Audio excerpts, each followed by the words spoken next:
सहेली।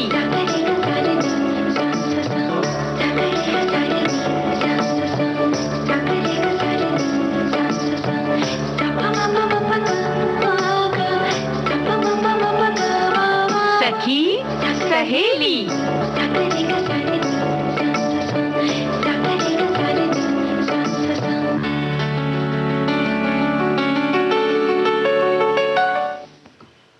हमारे सभी सुनने वालों को चंचल वर्मा और रेणु चतुर्वेदी का नमस्कार।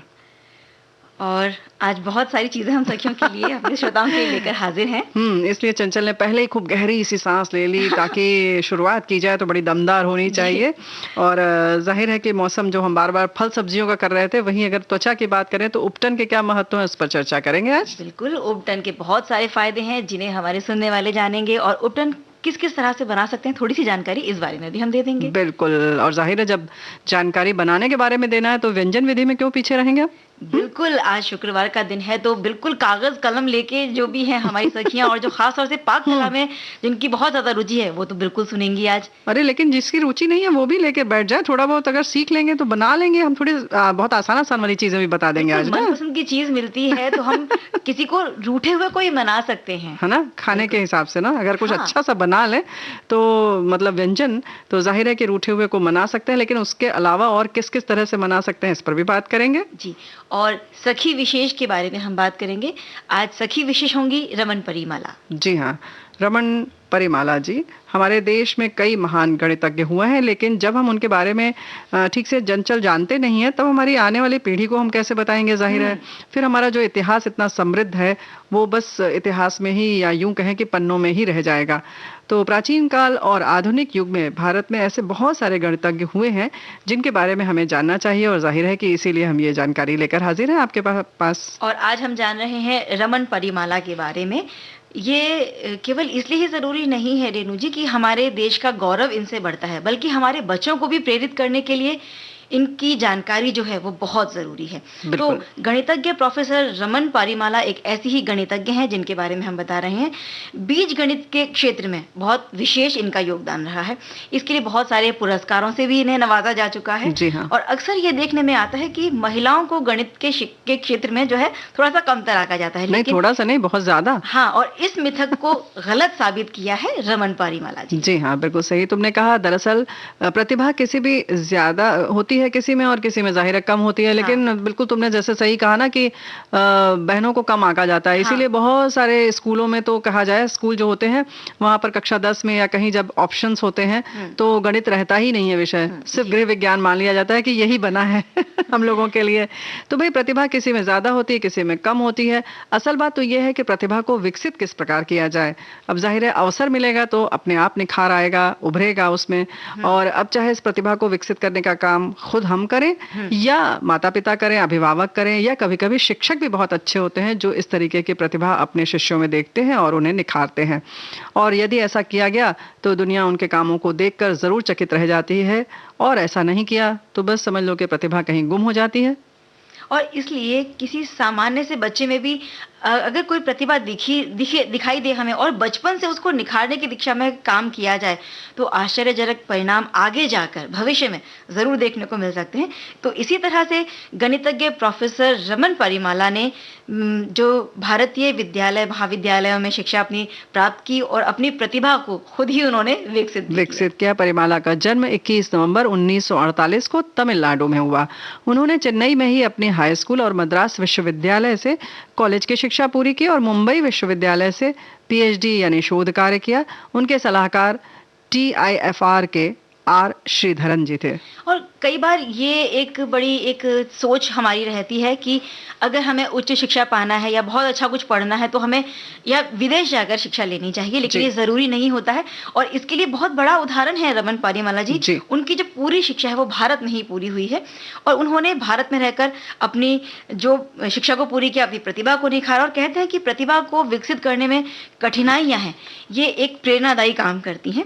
कठिनाइयों से प्रतिभा खिलती है और प्रतिभा में जो भी दोष होते हैं, दुर्गुण होते हैं, वो भी धीरे-धीरे दूर हो जाते हैं। बिल्कुल।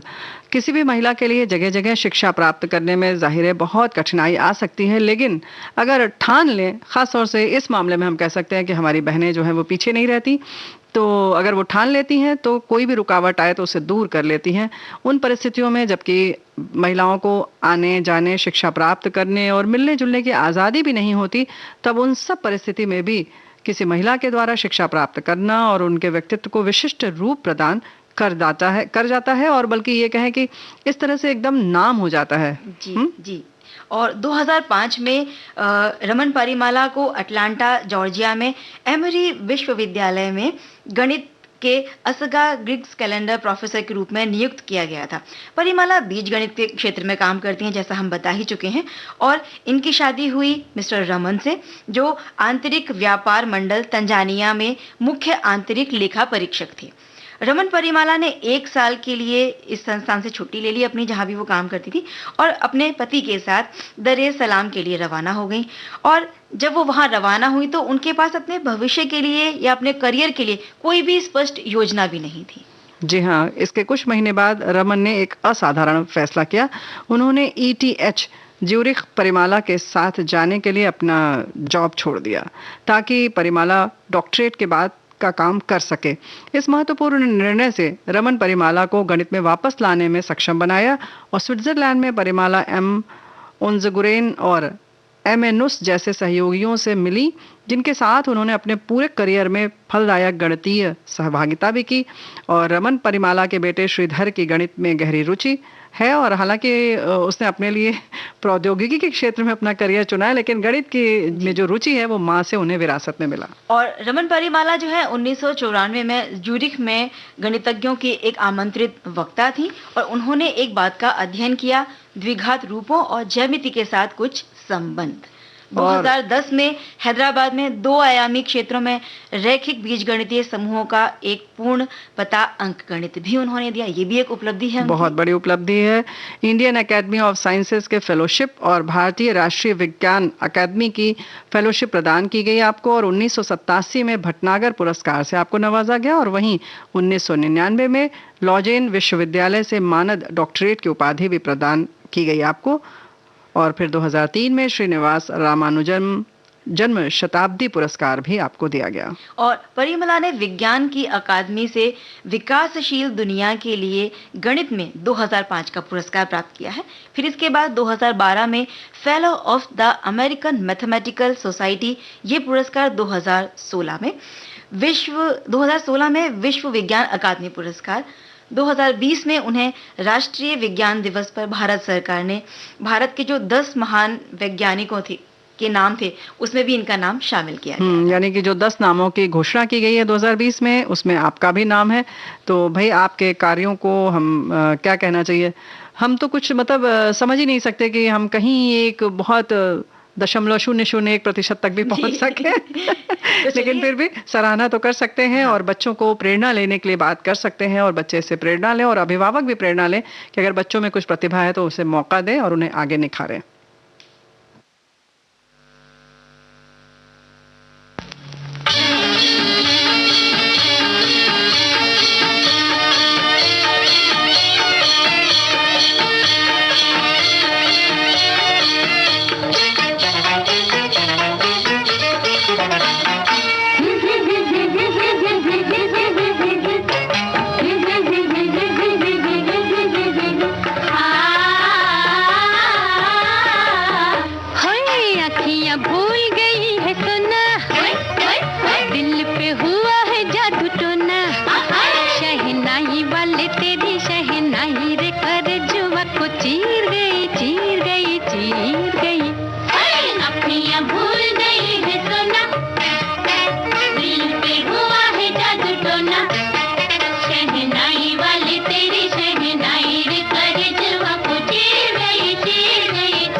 जब बात होती है ना गणित की, तो जिन लोगों के लिए गणित बिल्कुल रुचिकर विषय नहीं होता है, तो बिल्कुल ऐसा लगता है कि अब सो ही जाएं। और ऐसे गाने जब सुनते हैं तो जो नींद है वो उड़ जाती है, अखियां बिल्कुल सोना भूल जाती हैं। कभी कभी ऐसा भी होता है कि गणित के जब अंक सामने आते हैं तब भी भूल जाते हैं, और कभी हाँ कभी आ भी जाती है नींद, लगता है इनसे छुटकारा पाना हो तो सो ही जाया जाए तो बेहतर जी। है ना। लेकिन जब खूबसूरती भी जब ऐसी होती है ना चेहरे की, तो काफी लोगों की नींद उड़ जाती है, और लोग कोशिश यही करते हैं कि हमारे चेहरे की खूबसूरती ऐसी हो कि बाकी लोगों की नींद उड़ जाए, है ना। तो तो चलिए, खूबसूरती को निखारने में उपटन बहुत एक फायदेमंद चीज है, इसी के बारे में बात करते हैं। उपटन के नाम से रेणु जी वैसे तो हम सभी परिचित हैं, और आयुर्वेद भी हजारों सालों से उपटन का इस्तेमाल करने का सलाह देता है। लेकिन अगर पारंपरिक रूप से इसके बारे में देखा जाए तो उपटन दुनिया में कॉस्मेटिक्स का सबसे पुराना और एक शुद्ध तरीका हम कह सकते हैं कि है। बिल्कुल बिल्कुल प्राकृतिक तरीका है, और बहुत सारे लोग तो जानते ही हैं कि उपटन क्या होता है, लगाया भी होगा और इसका मतलब क्या है, लेकिन काफी हम छोड़ते जा रहे हैं। आज है उपटन मास्क, उनको प्रयोग करने की विधि, उनके फायदे, ये सब तो हम बात करेंगे ही। बहुत साधारण और गुणकारी चीजों से बनाया जाता है, और चेहरे पर जो है जादुई असर करने वाला एक पैक है, मास्क है, जो त्वचा को निखार देता है, पोषण देता है, और बहुत फायदेमंद है। और उपटन का नाम सुनते ही हमें याद आती है किस चीज की? शादी शादियों ब्याह, की। भाई देखो ऐसा ना, जब शादी ब्याह पहले लड़कियों की जब तय हो जाती थी हाँ। केवल, तो करीब 1 महीने पहले से उपटन लगाया जाता था, ताकि चेहरों में जो है ना वो कांति आ जाए त्वचा पे। हम्म। तो वो एक तरीका था। और दुल्हन का जो रूप है उसको निखारने हम्म। के लिए उपटन लगाया जाता है, जैसा आप बता ही रही हैं। जी। तो सिर्फ दुल्हन ही नहीं, जो परिवार के और लोग हैं, हम हैं, आप हैं, हम सभी त्वचा को निखारने के लिए इसका इस्तेमाल जरूर कर सकती हैं। उपटन एक ऐसा हर्बल मास्क होता है जिसका इस्तेमाल बहुत पुराने जमाने से होता आ रहा है हमारे देश में। ये त्वचा की लगभग सभी प्रॉब्लम्स को दूर करने के साथ साथ सेहतमंद बनाता है, खूबसूरती को बरकरार रखने के लिए भी असरदार है। जी। अगर हम अपनी सुंदरता को यूं ही बनाए रखना चाहते हैं, या यूं कहें कि त्वचा को जमा बनाए रखना चाहते हैं और उसमें चार चांद लगाना चाहते हैं, तो जो घर में चीजें उपलब्ध होती हैं उन्हीं से हम एक घरेलू मास्क या उपटन बनाकर रख सकते बिल्कुल। हैं। शरीर में को स्वस्थ बनाने के इसमें कई गुण हैं। उपटन का इस्तेमाल तो बहुत सालों से हो रहा है, राजा महाराजा के समय से होता चला आ रहा है। फर्क ये था कि राजा महाराजाओं के शाही उपटन में कई कीमती जड़ी बूटियां, खुशबूदार तेल या औषधियां भी होती थी, जैसे कह सकते हैं कस्तूरी, कह सकते हैं चिरौंजी है, केसर है, इन सब चीजों का प्रयोग होता था। लेकिन अब हम अगर अपनी बात करें तो उपटन में ज्यादातर बारीक पिसी हुई दालों का प्रयोग करते हैं। आसानी से मिलने वाली जो चीजें होती हैं, जो हमारे रसोई घर में मिल जाती हैं, उन सब से हम बना लेते हैं, और हमारे त्वचा को अंदर से स्वस्थ रखने और हर गुण इसमें होते हैं। बिल्कुल, चाहे वो बहुत कीमती चीजें उसमें डाली जाएं, या दालें हैं, बेसन है, जो भी चीजें डाली जाएं, जो आमतौर पर डालते हैं हम, दूध, बेसन, बादाम, हल्दी, मलाई, नींबू का जूस, गुलाब जल, इन सभी चीजों को भी अगर डालकर बनाया जाता है तो ये भी उतना ही फायदेमंद होता है। और शरीर में जो अतिरिक्त रोएं होते हैं उनको हटाने के लिए भी उपटन का इस्तेमाल किया जाता है, और उसके लिए अलग से हम गेहूं का आटा भी उसमें मिला सकते हैं। जी। ये सारी सामग्री हमारे घरों में आसानी से मिल जाती है, इसलिए जो सामान जुटाने में बहुत ज्यादा मेहनत हमें नहीं करनी पड़ती है इसके लिए। बिल्कुल सही तुमने कहा, लेकिन जो तुमने चीजों का नाम लिया है ना, वो कोई सस्ती चीजें नहीं है। वैसे आयुर्वेद के अनुसार हमारे शरीर में जो जो दोष हैं, उनको ध्यान में रखते हुए ही उपटन का प्रयोग करना चाहिए। दोष कहें या हमारे त्वचा की जो प्रकृति है, और अगर दोष की जो बात अगर करें तो वात, पित्त और कफ जो आयुर्वेद के हिसाब से होते हैं, उनके हिसाब से वो बैलेंस करता है। ये भी बहुत बड़ी चीज़ है, जो हमारे अंदर का पीएच बैलेंस है वो उसको बराबर रखता है। और जब गड़बड़ होता है तभी हमारे त्वचा को भी नुकसान पहुंचता है। जाहिर है कि आयुर्वेद ये बताता है हमें हमेशा से कि जो हमारे मूल में जो समस्या है उसका निवारण करते हैं, ना कि हम ऊपरी तौर पे। तो जाहिर है कि ये जो उपटन होते हैं वो हमारे जो पीएच बैलेंस ठीक करते हैं, तो जाहिर है कि त्वचा अपने आप निखर जाती है। और तो इस बात को आगे बढ़ाएंगे, पहले एक गीत सुन लें। बिल्कुल।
ठंडे ठंडे है राहों के साए, ये दिल और उनकी निगाहों के साए मुझे घेर लेते हैं बाहों के साए, मुझे घेर लेते हैं बाहों के साए।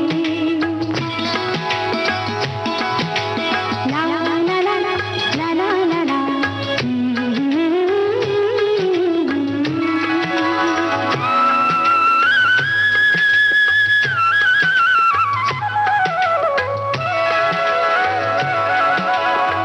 धड़कते हैं दिल कितनी आजादियों से,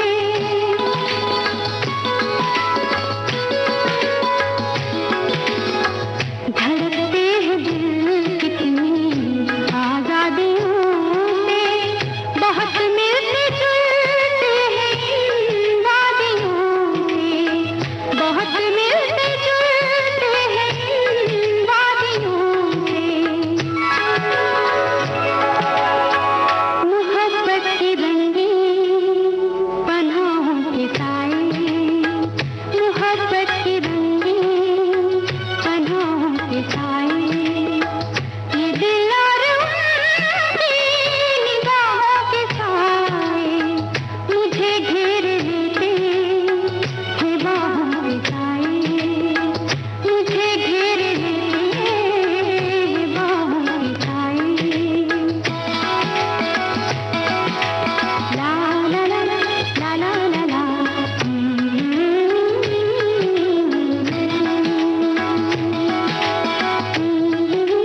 ला ला ला ला।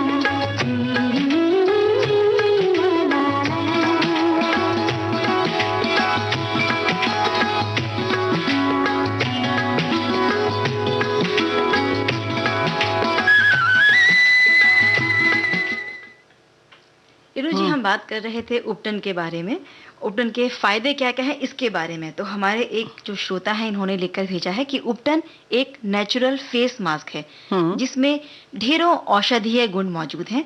अगर इसे नियमित रूप से त्वचा पर लगाया जाए तो त्वचा बहुत फ्रेश रहती है और त्वचा को ये नम बनाए रखता है।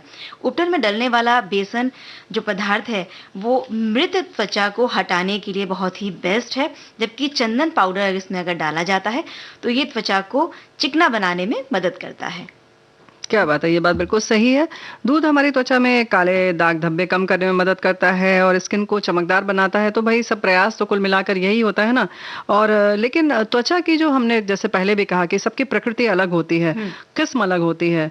तो जैसे किसी में दाग धब्बे होते हैं, किसी के में झाई पड़ी होती है, कहीं एक्ने होता है, पिंपल्स होते हैं, मुहासों के निशान बन जाते हैं, ब्लैक हेड्स, व्हाइट हेड्स वगैरह वगैरह, है ना। ये सब चीजें होती हैं। तो इन सबको हटाकर नियमित रूप से अगर हम लगाते हैं तो एक बेदाग और निखार जो आता है त्वचा में, बेदाग हो जाती है, निखर जाती है। और धूप में जब बहुत ज्यादा हम रहते हैं, किसी किसी का काम ऐसा हो सकता है कि धूप में बहुत ज्यादा देर रहना पड़े, तो उससे त्वचा पर एक अलग से सांवलापन आ जाता है जिसे हम टैन कहते हैं।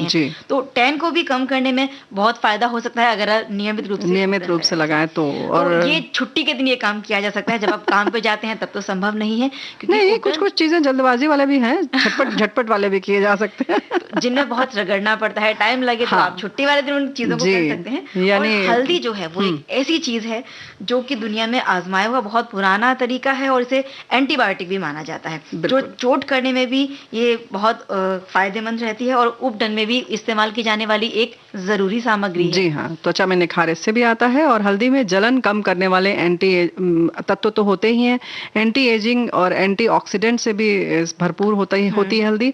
और त्वचा की खोई हुई रंगत को वापस ले आती है, चमकदार बनाती है और पहले से ज्यादा कहीं हमारी त्वचा निखरी हुई दिखने लगती है। इसके अलावा कोई ड्राई स्किन में जो पपड़ी बनने की समस्या होती है उससे भी हल्दी बनाकर उपटन लगाया जाए तो ये कम हो जाता है ये समस्या।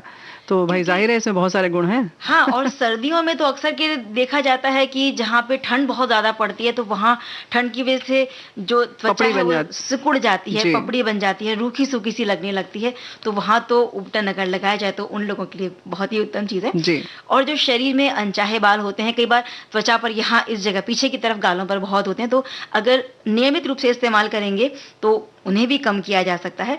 और बॉडी हेयर रिमूवल की तरह बेहद सौम्य, प्राकृतिक और सुरक्षित तरीका है ये। साथ ही बहुत असरदार है, और क्योंकि घर में ही चीज़ें मिल जाती हैं तो हम कह सकते हैं कि सस्ता भी है। जी हाँ, बिल्कुल। और पुराने दिनों में जब छोटे-छोटे से बच्चे होते थे, नवजात शिशु जो है उन्हें उपटन लगाया जाता था। उनकी हम लोई बनाकर उनको लोई करते थे, ताकि जो बहुत ज़्यादा बाल हैं, क्योंकि उनकी जो स्किन है बहुत नरम होती है, तो वहीं पर वो बाल उनके त्वचा से कम हो जाते हैं। कम हो जाते हैं, रोए भी जो होते हैं वो बहुत मुलायम होते हैं, हाँ। और वो हमेशा के लिए समाप्त हो जाते हैं, और त्वचा में मालिश भी हो जाती है और कांति भी आ जाती है। तो कई फायदे हैं। उपटन न सिर्फ टेक्सचर को मुलायम करता है हमारे त्वचा के, बल्कि मुहासे रोकने का प्राकृतिक गुण भी होता है इसमें। हमने जैसे कहा कि एंटी फंगल, एंटी बैक्टीरियल भी चीज़ें हैं। जैसे हल्दी अगर हम डालते हैं तो जाहिर है वो इसीलिए होता है। ये सारी चीज़ें तो हम त्वचा के लिए इस्तेमाल करते हैं। लेकिन कुछ जो है त्वचा उपटन जो बनाने का जो मास्क है वो कई कई तरह से बनाया जाता है। फिर हाँ। ये निर्भर करता है कि आपकी त्वचा कैसी है, ऑयली है या ड्राई है ना? बिल्कुल, इसमें चंदन भी एक बड़ा ख़ास चीज़ है जो डाली जाती है, चंदन का पाउडर। तो चंदन पाउडर त्वचा के बहुत सारे जो ख़राबियाँ हैं, रोग हैं, उनमें भी बेहद असरदार होता है। तो लगातार अगर उपटन लगाया जाता है तो रोम छिद्रों को कसने में भी ये सहायता करता है। जी। स्किन को स्वस्थ रखता है, जमा बनाने में मदद करता है, और जो रंगत है उसमें भी थोड़ा-थोड़ा निखार आ सकता है। ये तो ये कहते हैं कि किसी चीज़ से हम गोरा हो सकते हैं, तो वो जो एक प्राकृतिक हमारी त्वचा का रंग है वो वैसे ही रहता है। लेकिन अगर उसमें कोई दाग धब्बे आ गए हैं या धूप में रहने से एक सांवलापन चढ़ गया है, तो नियमित रूप से दूध, मलाई, हल्दी, चंदन, इन चीज़ों को लगा के हम उस टैन को ज़रूर दूर कर सकते हैं। जी हाँ। और हल्दी, बेसन, चंदन, ये इन चीज़ों का इस्तेमाल करते हैं, हम कई बार बता चुके हैं। इंसानों द्वारा प्रयोग किए जाने वाला ये सबसे पहला मास्क है जो करते आ रहे हैं हम। शादियों में भी इन चीज़ों में जब उपटन बनाया जाता है, इनको डाला जाता है, और उपटन की बहुत सारी सामग्री है, कई तरीके से फ़ायदेमंद हो सकती है, जिसकी जानकारी हम लगातार दे रहे हैं। बेसन, हल्दी, चंदन, बहुत सारी दालों के पाउडर भी हैं, जो डेड स्किन होती है, मृत त्वचा है, उसको साफ करते हैं, क्योंकि जब हम त्वचा को रगड़ते हैं तो ये स्क्रबिंग का भी काम करता है। बिल्कुल। तो अगर हम एक आध मास्क बता दें चंचल, तो कैसा रहेगा? मास्क हम ज़रूर बताएँगे, लेकिन भाई देखो, ऐसा है ना कि इसमें बहुत सारे लोग दलिया है, या जैसे वही है ना कि जो थोड़ी सी स्क्रबर का भी काम करता है। तो 1 चम्मच अगर दलिया ले लें, और 3 चम्मच चने का आटा, 2 चम्मच चंदन का पाउडर, और आधा चम्मच हल्दी, और 2 चम्मच खीरा। तो ये सारी सामग्री हो गई। इन सभी सूखी सामग्री को पहले एक बाउल में मिला लें, और खीरे का पेस्ट उसमें डालकर मिला दें। फिर एक समय पर मतलब थोड़ा थोड़ा लेकर चेहरे पर लगाकर, फिर वही जैसे कि घुमा घुमा कर आप उंगली को गोल गोल घुमाकर सर्कुलेशन मोशन में मालिश करते रहें, और फिर इसे 5 से 10 मिनट तक कम से कम अगर आप मालिश करें और फिर छोड़ दें, फिर उसके बाद अपने चेहरे को धो लीजिए। तो बहुत अच्छा इससे आपको रिजल्ट मिलेगा, क्योंकि इसमें सारी चीज़ें हैं। और चेहरे के कुछ दिन बाद स्क्रब करते रहना चाहिए, क्योंकि जो हमारी त्वचा है उस पर सारी धूल, मिट्टी, मृत कोशिकाएं, ये सब जमा हो जाती हैं, और इनको दूर किया जाता है इससे। और इसके साथ साथ ब्लैक हेड्स भी होते हैं, जो इस तरह से जब हम स्क्रब करते हैं तो दूर हो जाते हैं। ये एक प्राकृतिक तरीका है घर में स्क्रब बनाने का। और अब वक्त हो चला है एक ब्रेक लेने का।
तो हम बता रहे थे कि घर पर किस तरह से जो उपटन है या फेस मास्क है, उन्हें हम कैसे बना बनाया सकते जाए। हैं। बताओ। एक और तरीका हम सखियों को बताते हैं, और ये जो सारे तरीके हम बता रहे हैं ये दादी नानी के ज़माने से या बहुत पुराने ज़माने से ये चीज़ें चली आ रही हैं। हाँ, ज़ाहिर है हमारी बहुत सारी बहनों और भाइयों को भी पता होगा और उसमें थोड़ा बहुत फेर-बदल के साथ वो बनाते भी होंगे, है ना? तो अब एक और तरीका बताते हैं उपटन या फेस मास्क बनाने का। इसके लिए जो चीज़ें आपको जमा करनी है वो है 6 से 7 बादाम, दूध या फिर मलाई आप ले सकते हैं, 1 चम्मच शीशम का तेल, 1 चम्मच तुलसी का पाउडर, 3 चम्मच चने का आटा या फिर बेसन आप ले सकते हैं, 2 चम्मच चंदन पाउडर, आधा चम्मच हल्दी पाउडर। और अब इन सारी चीज़ों को एक बाउल में रात भर के लिए भिगो दें। बादाम को दूध या क्रीम में रात भर के लिए भिगोकर रखना है जी। और फिर इसमें शीशम का तेल, तुलसी का पाउडर मिला लेना है और इस उपटन में मिला लेना है। एक पेस्ट तैयार कर लेना है एक कटोरे में या बाउल में डालकर, और 10 मिनट के लिए इसको अपनी त्वचा पर लगाकर छोड़ देना है। जी। फिर रगड़ कर इसे छुड़ा लें और फिर बाद में आप स्नान कर लीजिए। ये जो बताया हमने ये एक मॉइस्चराइजर की तरह काम करता है, त्वचा को नमी देता है, जो सूखापन है उसे दूर करेगा, त्वचा को कोमल बनाएगा, साफ करेगा और जो रंगत है उसे भी थोड़ा हल्का करेगा। बादाम में क्योंकि विटामिन ए होता है जो कि त्वचा को बेदाग बनाता है, तुलसी में एंटीऑक्सीडेंट्स होते हैं और जो कील मुहासों की समस्या को भी दूर कर सकता है। जब इनको एक साथ उपटन में हम मिलाते हैं तो एक त्वचा पर जादू का काम करते हैं। संगीत में भी अपना एक जादू है, तो एक दूसरा जादू चला देते हैं।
हैं ऐसे सारे बंधन सपनों जैसे, दिल गम सह लेता है वैसे, कोई आंसू रोके कैसे, जब बेटी डोली में बैठे।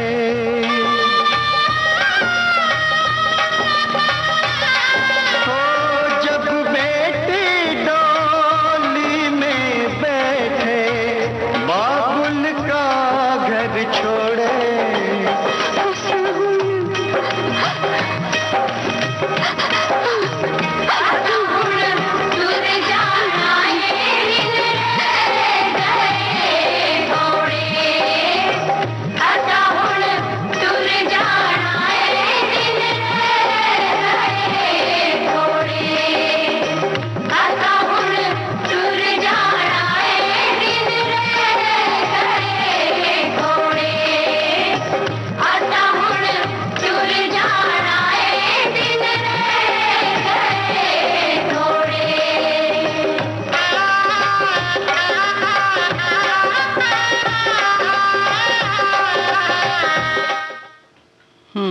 उपटन के बारे में देखिए, हमारी एक सखी क्या लिखती हैं क्या? कि हमारे घर में जच्चा और बच्चा सर्दियों के दिनों में सरसों के जो दाने होते हैं, राई के दाने, उसमें थोड़ा उनको भून कर, उनको पीस कर उनका उपटन बनाया जाता था और सरसों का तेल मिलाकर इसे लगाया जाता था। क्या बात? और इससे अगर मालिश की जाए तो कहते हैं कि शरीर पर रोएं भी कम आते हैं।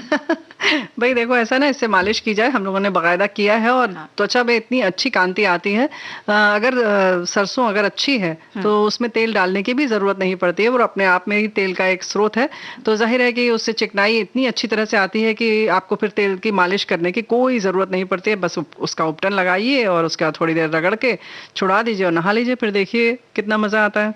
और जैसा हम बात कर रहे थे कि जो धूप में रहने से जो एक टैन हो जाती है, उसके लिए उसके लिए एक मास्क या उपटन हम बनाना बताते हैं। उसके लिए उपटन बनाने के लिए सामग्री लेनी है 1 चम्मच बेसन, 1 चम्मच मिल्क पाउडर और 1 चम्मच चंदन पाउडर, आधा चम्मच हल्दी, 1 चम्मच शहद, 2 चम्मच 1 चम्मच नींबू का रस। क्योंकि नींबू में जो है एक तरीके से वो ब्लीच का काम करता है, जी। इसलिए इसमें नींबू मिलाना है। अब इन सब चीज़ों को एक बाउल में मिला लीजिए और इसका एक पेस्ट तैयार करके चेहरे पर लगाकर 15-20 मिनट तक रखना है। और फिर उपटन कभी भी लगा दें तो उसे रगड़ कर छुड़ाया जाता जी। है, रगड़ कर छुड़ा दीजिए, फिर चेहरा धो लीजिए, अगर नहीं नहाए तो फिर नहा लीजिए। और जो अगर नियमित इस्तेमाल करना है तभी जो रंगत है जो हल्की होगी चेहरे की, जो टैन है वो कम होगा।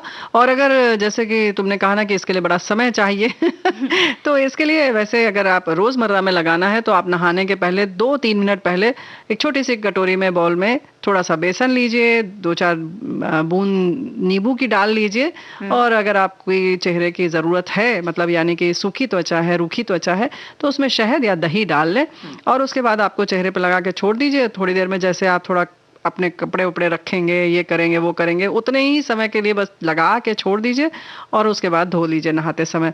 फिर देखिए कितनी चेहरा जो है आपका खिल जाता है, त्वचा निखर जाएगी।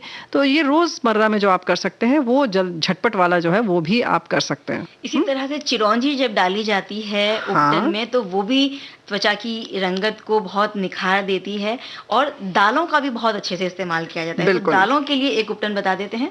बिल्कुल बता देते हैं। इसके लिए तुमने जो बताया था मसूर की दाल का, हाँ, है ना, तो वैसे बेसन जो है वैसे भी बहुत अच्छा ब्लीच का काम करता है। तो 2 चम्मच बेसन, अच्छा इसमें भी बेसन डाल दें, और 1/4 चम्मच हल्दी, चंदन पाउडर 1 चम्मच डाल दें, लेकिन इसमें लाल मसूर की दाल का पाउडर भी डालना होगा 1 चम्मच। तो इसको आप इकट्ठा पीस कर रख सकती हैं, लेकिन इसकी मसूर की दाल के लिए थोड़ी देर पहले से आप भिगो लेंगे तो बेहतर रहेगा।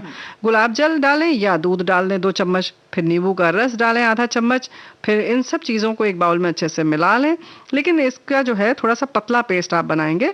और अगर आपकी चेहरा में जो है स्किन आपकी ऑयली है, यानी कि तैलीय त्वचा है, तो गुलाब जल और ड्राई है तो दूध मिलाइएगा। तो ये बात आप जरूर ध्यान रखिएगा कि ड्राई स्किन है अगर आपकी तो दूध मिलाइए और तैली है तो गुलाब जल।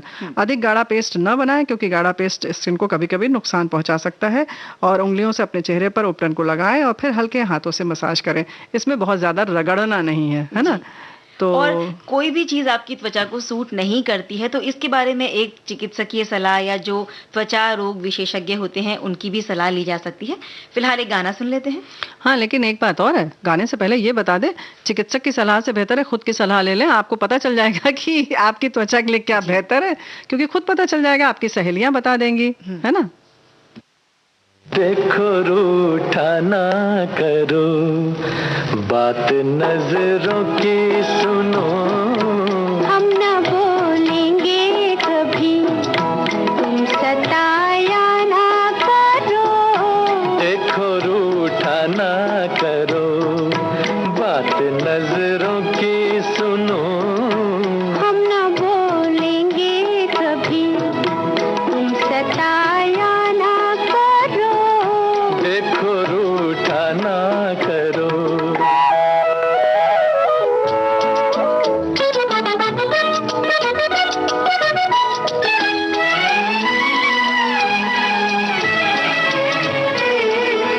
जान पर मेरी बनी आपकी ठहरी हंसी, हाय मैं जान गई प्यार की फितनागरी।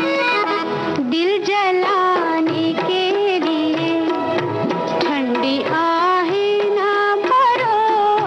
देखो रूठा ना करो, बात नजरों की सुनो, हम न बोलेंगे कभी।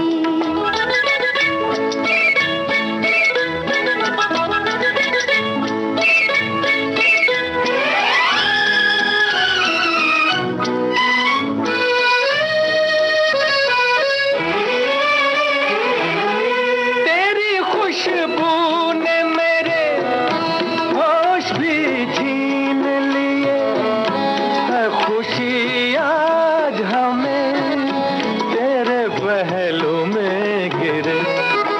दिल की धड़कन पे जरा फूल सा हाथ रखो, हम न बोलेंगे कभी, तुम सताया ना करो। देखो रूठा ना करो।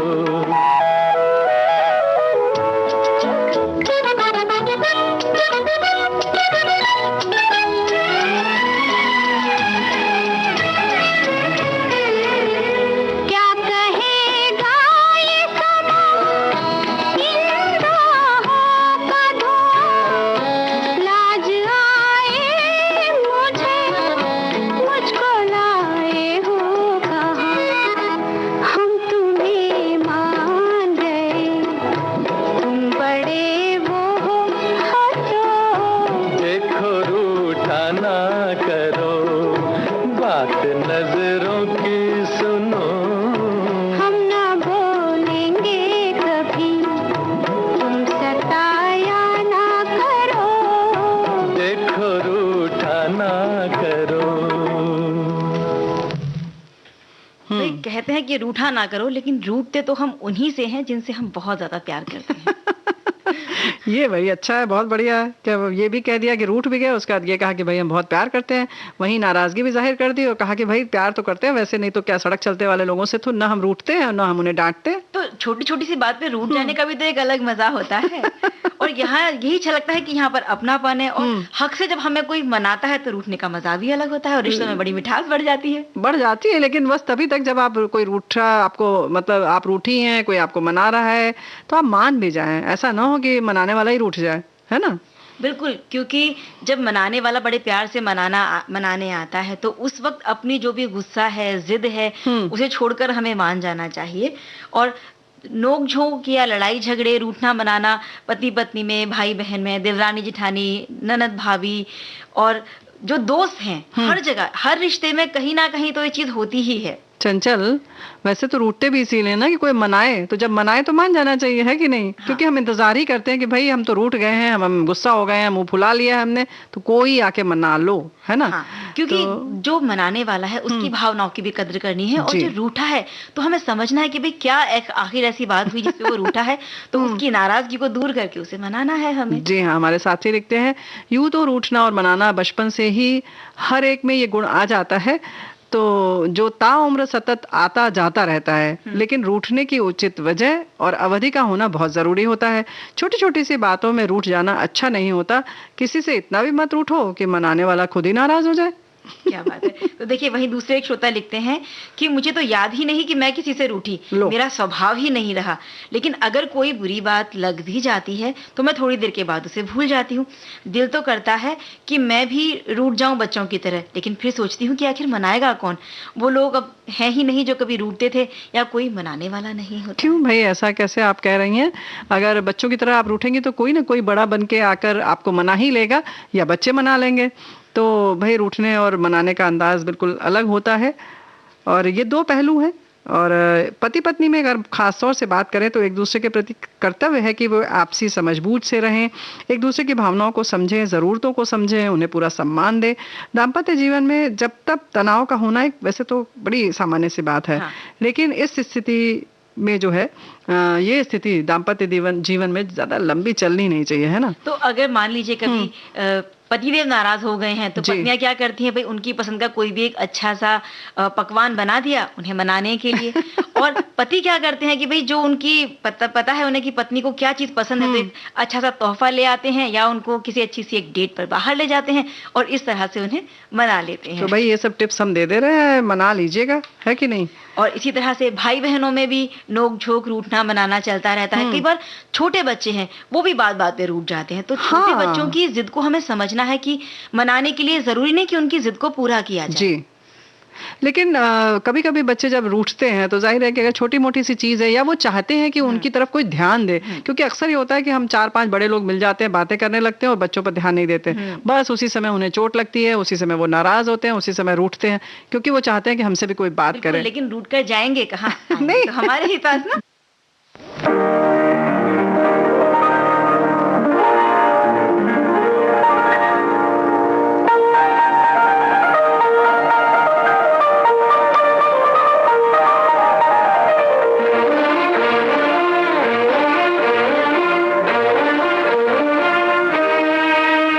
अजी रूठ कर अब कहाँ जाएगा, जहाँ जाएगा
मेरी प्यारी बीवी जी, मेरी प्यारी बीवी जी रूठी तो नाकाम थी मेरी सब कोशिशें उसको मनाने की।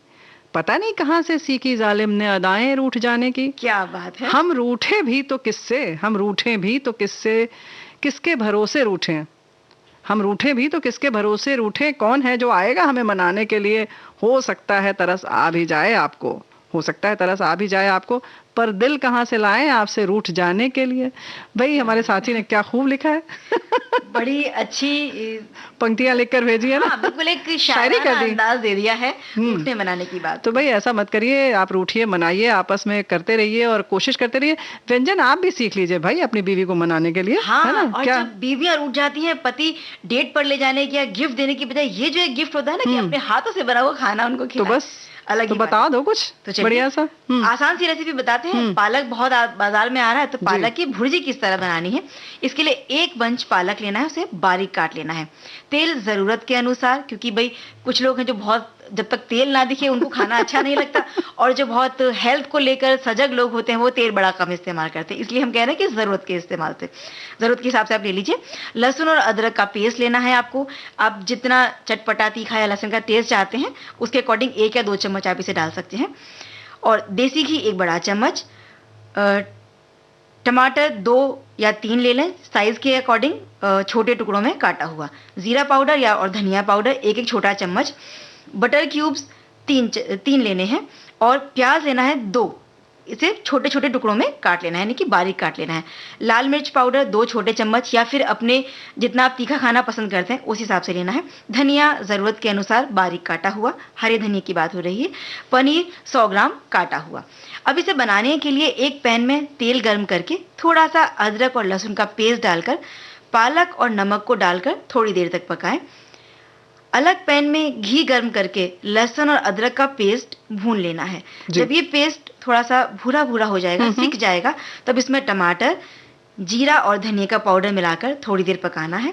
जब ये तेल छोड़ने लगेगा तो पैन में मक्खन डालकर अलग से प्याज को भूनना है। अब इसमें पालक, टमाटर का मसाला, नमक, लाल मिर्च पाउडर, पनीर और हरा धनिया डालिए, और फिर पालक की भुर्जी बनकर तैयार है। और जब इसको सर्व करना है तो ऊपर से हरा धनिया जो काट के रखा था उससे सजा दीजिए, उससे सजा दीजिए और थोड़ा प्यार से उसको आप परस के ले जाइए अपनी श्रीमती जी के लिए। तो एक मीठा बता देते हैं, आजकल कंदा बहुत आ रहा है, बीट इसको जैसे स्वीट पोटैटो भी कहते हैं, हाँ। कंद भी कहते हैं, कंदा कहते हैं, शकरकंद कहते हैं। तो ये अगर आप लेते हैं 3-4 लगभग, अगर हमें अंदाज से बता रहे हैं तो लगभग 3 अगर आप ले रहे हैं सामान्य आकार के, तो पहले उसको उबाल लें, जैसे आलू उबाला जाता है आपको सब पता है। कुकर में उबाल लीजिए उसको फिर उसको छील लीजिए और खूब अच्छे से उसको मैश कर लीजिए, यानी कि पीस जैसे लीजिए, हाथ से ही उसको कर लेंगे आप, आसानी से हो जाएगा। अगर वो अच्छे से उबल गया है तो वो हाथ से ही एकदम बारीक हो जाता है हाँ। शकरकंद। फिर आप एक कढ़ाई में 1 बड़ा टेबल स्पून देशी घी डाल लें उसमें, और उसमें चाहे तो आप 1 छोटी इलायची पीसी हुई डाल लें उसका, और उसके बाद उसको शकरकंद उबले हुए जो आपने पीसे हैं उनको डाल दीजिए, और उसके बाद उसको भून लीजिए थोड़ी देर तक। थोड़ा थोड़ा सा लाल सा होने लगेगा और खुशबू बहुत अच्छी आएगी। जब आने लगे खुशबू तो लगभग 4 चम्मच चाय का आप उसमें चीनी डाल देंगे, शक्कर, और उसके बाद वो थोड़ी देर चलाएंगे, और जब ये घुल जाएगा तो तैयार हो गया हलवा। अब उसके बाद आप चाहे जो चाहें उसमें काजू डालिए, बादाम डालिए, जो मर्जी है डालिए। हाँ बिल्कुल, आप उसको और ज्यादा न्यूट्रिशियस बनाने के लिए और उसको पौष्टिक बनाने के लिए बिल्कुल ड्राई फ्रूट डाल सकते हैं। और अगर अवेलेबल ना हो तो आप सादा ही बनाकर खाएंगे तो भी बड़ा अच्छा हाँ बिल्कुल, अपने आप में ये संपूर्ण है और बहुत स्वादिष्ट है और पोषक तत्व इसमें भरपूर हैं। जो मौसम के फल और सब्जियां होते हैं वैसे भी उनमें बहुत ज्यादा कहते हैं कि उन्हें खाना चाहिए। बेमौसम के जब उन फल और सब्जियों को खाते हैं तो उनमें उतनी पौष्टिकता या वो नहीं रहती है। बिल्कुल सही बात है, और स्वाद भी नहीं रहता है। ये जो शक्कर की बात हमने कही वो इसलिए भी हमने बताया कि 4 चम्मच या ज्यादा कम भी हो सकता है, क्योंकि कुछ कुछ शकरकंद बहुत मीठे होते हैं, कुछ सामान्य होते हैं। तो ये आपको थोड़ा सा पहले चख लेंगी तो अच्छा है, नहीं तो बनाने के बाद चख लीजिए, फिर बढ़ा दीजिए, कोई दिक्कत नहीं है ना। चलिए, बहुत सारी बातें सखियों से आज हो गई और इसी बातों के भी दौरान समय हमारा पूरा हो गया है, विदा लेने का समय आ गया है। हाँ, बहुत सारे व्यंजन हैं, लेकिन फिलहाल हम आपसे विदा चाहते हैं। तो रेणु चतुर्वेदी और चंचल वर्मा का नमस्कार।